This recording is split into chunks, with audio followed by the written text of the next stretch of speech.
ನಮಸ್ಕಾರ ಆತ್ಮೀಯರೇ, ನಾನು ಚಂದ್ರಕಾಂತ್ ಇನಾಮದಾರ್.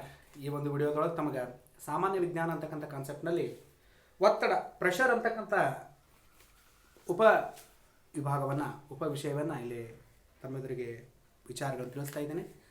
ತಾವೆಲ್ಲ ನನ್ನೊಂದಿಗೆ ಕನೆಕ್ಟ್ ಇರಿ. ನಾನು ಯೂಟ್ಯೂಬ್ ಚಾನಲ್ ಆಗಿರುವ ಚಂದ್ರಕಾಂತ್ ಇನಾಮದಾರ್ ಯೂಟ್ಯೂಬ್ ಚಾನಲ್ಗೆ ಸಬ್ಸ್ಕ್ರೈಬ್ ಆಗಿರಿ, ಲೈಕ್ ಮಾಡಿರಿ, ವಿಡಿಯೋಗಳನ್ನು ಶೇರ್ ಮಾಡಿರಿ, ಫ್ರೆಂಡ್ಸ್ಗಳಿಗೆ ವಿಡಿಯೋ ಲಿಂಕ್ಗಳನ್ನು ಕಳಿಸ್ರಿ ಅಂತಕ್ಕಂಥ ಮಾತನ್ನು ಹೇಳಿ ಕ್ಲಾಸನ್ನು ಪ್ರಾರಂಭಿಸೋಣ. ಆದ್ಮೇಲೆ ಹಲವಾರು ಪ್ರಶ್ನಾ ಪತ್ರಿಕೆಗಳನ್ನು ನಾವು ಗಮನಿಸಿದಾಗ ಒತ್ತಡ ಪ್ರೆಷರ್ ಅಂತಕ್ಕಂಥ ಕಾನ್ಸೆಪ್ಟು ನಮ್ಮ ಸ್ಪರ್ಧಾತ್ಮಕ ಪರೀಕ್ಷೆ ಒಳಗೆ ಅತ್ಯಂತ ಮುಖ್ಯವಾಗಿರ್ತಕ್ಕಂಥ ಕಾನ್ಸೆಪ್ಟ್ಗಳಲ್ಲಿ ಒಂದಾಗಿದೆ. ಈಗ ಒಂದು ವಿಷಯವನ್ನು ನಾವು ಹೇಳ್ತೇವೆ, ಯಾವುದಪ್ಪ ಅಂತಂತಂದ್ರೆ ಈಗ ಭೂಮಿಯನ್ನು ನಾವು ಕನ್ಸಿಡರ್ ಮಾಡಿಬಿಡೋಣ. ಒತ್ತಡ ಅನ್ನೋ ಕಾನ್ಸೆಪ್ಟ್ ತಿಳ್ಕೊಬೇಕಂದ್ರೆ ಭೂಮಿಯನ್ನು ಕನ್ಸಿಡರ್ ಮಾಡೋಣ. ಈಗ ಭೂಮಿಯನ್ನು ಆವರಿಸಿರ್ತಕ್ಕಂಥ ಒಂದು ವಾಯುವಿನ ಪ್ರದೇಶವನ್ನು ನಾವು ವಾಯುಮಂಡಲ ಅಂತೇಳಿ ಕರಿತೀವಿ, ಹೌದಾ? ಭೂಮಿಯನ್ನು ಆವರಿಸಿರ್ತಕ್ಕಂಥ ವಾಯುವಿನ ಈ ಒಂದು ಪ್ರದೇಶವನ್ನು ವಾಯುಮಂಡಲ ಅಂತೇನು ಕರಿತಾ ಇದ್ದೀವಿ. ಒಂದು ಚದರ ಏಕಮಾನದ ಮೇಲೆ ಬೀಳತಕ್ಕಂಥ ಬಲ, ಈ ಒಂದು ವಾಯುಮಂಡಲದ ಒಂದು ಚದರ ಏಕಮಾನದ ಮೇಲೆ ಬೀಳತಕ್ಕಂಥ ಬಲವನ್ನು ಒತ್ತಡ ಅಂತ ಕರಿತೀವಿ. ಈ ಒಂದು ಭೂಮಿಯ ಮೇಲಿನ ಒಂದು ವಾಯುವಿನ ಒತ್ತಡವನ್ನು ವಾಯುಮಂಡಲದ ಒತ್ತಡ ಅಂತ ಕರಿತೀವಿ. ಭೂಮಿಯ ಮೇಲ್ಮೈನ ವಾಯುಮಂಡಲದ ಒತ್ತಡ ಏನಿದೆ ಅದನ್ನು ವಾಯುಮಂಡಲದ ಒತ್ತಡ ಅಂಥೇಳಿ ಕರಿತಾ ಇದ್ದೀವಿ. ಇನ್ನು ವಾಯುಮಂಡಲದ ಒತ್ತಡ ಸ್ಥಳದಿಂದ ಸ್ಥಳಕ್ಕೆ ಬದಲಾಗ್ತಾ ಹೋಗ್ತದೆ. ನೋಡ್ರಿ, ವಿಚಾರ ತಿಳ್ಕೊಡ್ರಿ. ವಾಯುಮಂಡಲದ ಒತ್ತಡ ಅಂತಕ್ಕಂಥದ್ದು ಸ್ಥಳದಿಂದ ಸ್ಥಳಕ್ಕೆ ಇದು ಬದಲಾವಣೆ ಆಗ್ತಾ ಹೋಗ್ತದೆ. ಅದಕ್ಕಾಗಿ ಹಿಂಗೆ ಬದಲಾವಣೆ ಆಗ್ತದೆ ಅಂತ ನಾವು ಇದನ್ನು ಹೆಂಗೆ ಕಂಡುಹಿಡಿಯುವುದು? ಇದನ್ನು ಗುರುತಿಸ್ಲಿಕ್ಕೆ ಕಾರಣ ಏನಾದರೂ ನಮ್ಮ ಕಡೆ ಸಾಧನಗಳಿದಾವ? ಎಸ್, ಇದೆ. ಯಾವುದಪ್ಪ ಅಂದ್ರೆ ಬಾರೋಮೀಟರ್ ಅಂತಕ್ಕಂಥದ್ದಿದೆ. ಈ ಬಾರೋಮೀಟರ್ ಸಹಾಯದಿಂದ ವಾಯುಮಂಡಲದ ಒತ್ತಡವನ್ನು ನಾವು ಅಳಿಯಬಹುದಾಗಿದೆ. ಬಾರೋಮೀಟರ್ ಇದನ್ನು ಕಂಡುಹಿಡಿದವರು ಇಟಲಿಯ ಭೌತಶಾಸ್ತ್ರಜ್ಞರಾಗಿರ್ತಕ್ಕಂಥ ಯವಗೆಲಿಸ್ಟಾ ಟಾರ್ಸೆಲ್ಲಿ ಅಂತಕ್ಕಂಥವ್ರು ಏನು ಮಾಡಿದ್ರಪ್ಪ ಅಂತಂದ್ರೆ ಈ ಒಂದು ಬಾರೋಮೀಟರ್ ಅಂತಕ್ಕಂಥದ್ದನ್ನು 1643ರಲ್ಲಿ ಕಂಡುಹಿಡಿದ್ರು. ಇವರು ಇಟಲಿಯ ಭೌತಶಾಸ್ತ್ರಜ್ಞರಾಗಿದ್ದರು.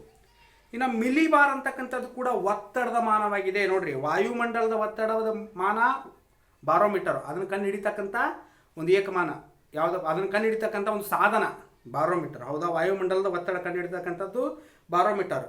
ಮಿಲಿಬಾರ್ ಅಂತಕ್ಕಂಥದ್ದು ಒತ್ತಡದ ಮಾನ. ಮಿಲಿಬಾರ್ ಅಂತಕ್ಕಂಥದ್ದು ಒತ್ತಡದ ಮಾನವಾಗಿದೆ.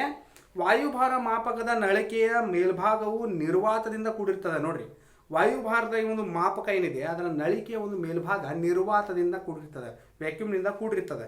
ಈ ನಿರ್ವಾತಕ್ಕೆ ಟಾರ್ಸೆಲ್ಲಿ ನಿರ್ವಾತ ಅಂತ ಕರೀತಾರೆ. ಆ ನಿರ್ವಾತ ಏನಿದೆ ಅದನ್ನು ಟಾರ್ಸೆಲ್ಲಿ ನಿರ್ವಾತ ಅಂತ ಹೇಳಿ ಕರೀತಾರೆ. ಇನ್ನು ನಮಗೆ ಇನ್ನೊಂದು ವಿಷಯ ಗೊತ್ತಿರಬೇಕು, ಏನಪ್ಪ ಅಂತಂದ್ರೆ ವಾಯುಭಾರ ಮಾಪಕ ಅಂದ್ರೆ ಬಾರೋಮೀಟರ್ ಅಂತಕ್ಕಂಥದ್ದನ್ನು ಹವಾಮಾನ ಮುನ್ಸೂಚನೆಗಾಗಿ ಬಳಕೆ ಮಾಡ್ತಾರೆ. ಹಾಗೆ ಸಮುದ್ರದ ತಳದಿಂದ ಸ್ಥಳವೊಂದರ ಎತ್ತರವನ್ನು ಕಂಡುಹಿಡಿಯುವ ಸಲುವಾಗಿ ಬಾರೋಮೀಟರನ್ನು ಬಳಕೆ ಮಾಡ್ತಾರೆ. ಇನ್ನು ಉಷ್ಣತೆ ವ್ಯತ್ಯಾಸವಾಗಿರುವಾಗ, ನೋಡ್ರಿ, ಉಷ್ಣತೆ ವ್ಯತ್ಯಾಸವಾಗದಿರುವಾಗ ಅಂದ್ರೆ ವ್ಯತ್ಯಾಸ ಆಗದೇ ಇದ್ದಾಗ ಅನಿಲದ ಮೇಲ್ಮೈ ಒತ್ತಡ ಹೆಚ್ಚಾಗ್ತಾ ಹೋಗ್ತದೆ. ಅನಿಲದ ಮೇಲ್ಮೈ ಒತ್ತಡ ಹೆಚ್ಚಾಗ್ತಾ ಹೋದಂಗೆ ಅವುಗಳ ಗಾತ್ರ ಕಡಿಮೆ ಆಗ್ತದೆ. ನೋಡ್ರಿ, ಉಷ್ಣದ ವ್ಯತ್ಯಾಸ ಆಗದಿದ್ದಾಗ ಅನಿಲದ ಮೇಲ್ಮೈ ಒತ್ತಡ ಏನಾಗ್ತದೆ?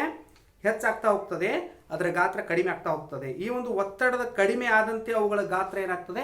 ಹೆಚ್ಚಾಗ್ತದೆ. ವಿಷಯ ತಿಳ್ಕೊಡ್ರಿ, ಉಷ್ಣತೆ ವ್ಯತ್ಯಾಸ ಆದರೆ ಅನಿಲದ ಮೇಲ್ಮೈ ಒತ್ತಡ ಹೆಚ್ಚಾಗ್ತದೆ, ಗಾತ್ರ ಕಡಿಮೆ ಆಗ್ತಾವೆ. ಉಷ್ಣದಲ್ಲಿ ವ್ಯತ್ಯಾಸ ಆಗದಿದ್ದಾಗ ಅನಿಲದ ಒತ್ತಡ ಕಡಿಮೆ ಆಗ್ತದೆ, ಗಾತ್ರ ಹೆಚ್ಚಾಗ್ತದೆ. ಈ ವಿಷಯ ನಮ್ಗೆ ಗೊತ್ತಿರಬೇಕು. ಇನ್ನು ದ್ರವಗಳಿಗೆ ಭಾರ ಇರುವುದರಿಂದ ಅವು ಬಲವನ್ನು ಪ್ರಯೋಗಿಸ್ತಾವೆ. ದ್ರವಗಳಿಗೆ ಭಾರ ಇದೆ, ಅವುಗಳು ದ್ರವ್ಯರಾಶಿ ಇದೆ, ಹಾಗಾಗಿ ಅವುಗಳು ಏನು ಮಾಡ್ತಾವಪ್ಪ ಅಂದರೆ ದ್ರವಗಳು ಭಾರ ಇರೋದ್ರಿಂದ ಅವುಗೇನು ಮಾಡ್ತಾವೆ ಅಂದ್ರೆ ಒತ್ತಡವನ್ನು ಪ್ರಯೋಗಿಸ್ತಾವೆ, ಅಂದರೆ ಬಲವನ್ನು ಪ್ರಯೋಗಿಸ್ತವೆ. ಒಂದು ಮೇಲ್ಮೈ ಮೇಲಿನ ಒತ್ತಡ ಸಮಾನ ಆಗಿರ್ತದೆ. ಅವುಗಳ ಒಂದು ಮೇಲ್ಮೈ ಮೇಲಿನ ಒತ್ತಡ ಏನಿರ್ತದೆ ಸಮಾನವಾಗಿರ್ತದೆ. ವಾಯುವಿನ ಒತ್ತಡದ ಸಹಾಯದಿಂದ ದ್ರವಗಳನ್ನು ಎತ್ತುವ ಸಾಧನಗಳು ಯಾವಪ್ಪ ಅಂತಂದ್ರೆ, ವಾಯುವಿನ ಒತ್ತಡದ ಸಹಾಯದಿಂದ ದ್ರವಗಳನ್ನು ಎತ್ತುವ ಸಾಧನಗಳು ಯಾವಪ್ಪ ಅಂತಂದ್ರೆ ವಾಯುವಿನ ಒತ್ತಡದ ಸಹಾಯದಿಂದ ದ್ರವನ ಎತ್ತಬೇಕು. ನಾವು ಇದನ್ನು ಈಸಿಯಾಗಿ ಗೊತ್ತು ಮಾಡ್ತೀವಿ, ಪಿಚಕಾರಿಗಳಂತ ಯೂಸ್ ಮಾಡ್ತೀವಿ, ಹೌದಾ? ಮಸಿಪೂರಕಗಳು ಏನಿದಾವೆ, ಪಂಪುಗಳು, ಇವೆಲ್ಲವುಗಳು ಕೂಡ ವಾಯುವಿನ ಒತ್ತಡದ ಸಹಾಯದಿಂದ ಏನು ಮಾಡ್ತೀವಿ? ದ್ರವಗಳನ್ನು ಎತ್ತಲಿಕ್ಕೆ ಉಪಯೋಗ ಮಾಡ್ತಕ್ಕಂಥ ಒಂದು ಸಾಧನಗಳು. ಇನ್ನು ವಾಯುವಿನ ಈ ಒಂದು ವಾಯುವಿನ ಒತ್ತಡ ಅಂತಕ್ಕಂಥದ್ದು ಎದರ ಪ್ರಭಾವಕ್ಕೆ, ಅವುಗಳ ವ್ಯತ್ಯಾಸದಿಂದ ಪ್ರಭಾವಕ್ಕೆ ಒಳಗಾಗಿದೆ ಅಂತ ಗಮನಿಸಿದರೆ, ವಾಯುವಿನ ಒತ್ತಡ ಅಂತಕ್ಕಂಥದ್ದು ಉಷ್ಣತೆ, ಅದರ ಒಂದು ಎತ್ತರದ ವ್ಯತ್ಯಾಸ, ಗುರುತ್ವದ ವೇಗೋತ್ಕರ್ಷಗಳು, ಇವುಗಳ ವ್ಯತ್ಯಾಸದಿಂದ ಏನಾಗಿದೆಯಪ್ಪ ಅಂತಂದ್ರೆ ಅದರ ಪ್ರಭಾವಕ್ಕೆ ಅದು ಒಳಪಟ್ಟಿರ್ತಕ್ಕಂಥದ್ದು. ಇದು ಒತ್ತಡ ಅಂತಕ್ಕಂಥ ಕಾನ್ಸೆಪ್ಟ್ನ ಒಂದು ಮುಖ್ಯಾಂಶ ಹಾಗೂ ಅದರ ಒಂದು ಮೊದಲನೆಯ ಒಂದು ಹಂತ. ನೆಕ್ಸ್ಟ್ ಒಂದು ವಿಡಿಯೋದಲ್ಲಿ ನಾನು ಹಲವಾರು ಈ ಒತ್ತಡ ಅಂತಕ್ಕಂಥ ಕಾನ್ಸೆಪ್ಟ್ ಬಗ್ಗೆ ವಿಷಯವನ್ನು ತೆಗೆದುಕೊಂಡು ಬರ್ತಾ ಇದ್ದೇನೆ. ತಾವೆಲ್ಲ ನನ್ನೊಂದಿಗೆ ಕನೆಕ್ಟ್ ಇರಿ. ನನ್ನ ಯೂಟ್ಯೂಬ್ ಚಾನಲ್ ಆಗಿರುವ ಚಂದ್ರಕಾಂತ್ ಇನಾಮದಾರ್ ಯೂಟ್ಯೂಬ್ ಚಾನಲ್ಗೆ ಸಬ್ಸ್ಕ್ರೈಬ್ ಆಗಿರಿ, ವಿಡಿಯೋ ಲೈಕ್ ಮಾಡಿರಿ, ಶೇರ್ ಮಾಡಿರಿ ಅಂತಕ್ಕಂಥ ಮಾತನ್ನು ಹೇಳಿ ಈ ಒಂದು ಕ್ಲಾಸನ್ನು ಇಲ್ಲಿ ಮುಗಿಸ್ತಾ ಇದ್ದೇನೆ. ವಿಡಿಯೋ ನೋಡಿದ್ದಕ್ಕಾಗಿ ಧನ್ಯವಾದಗಳು. ನಮಸ್ಕಾರ.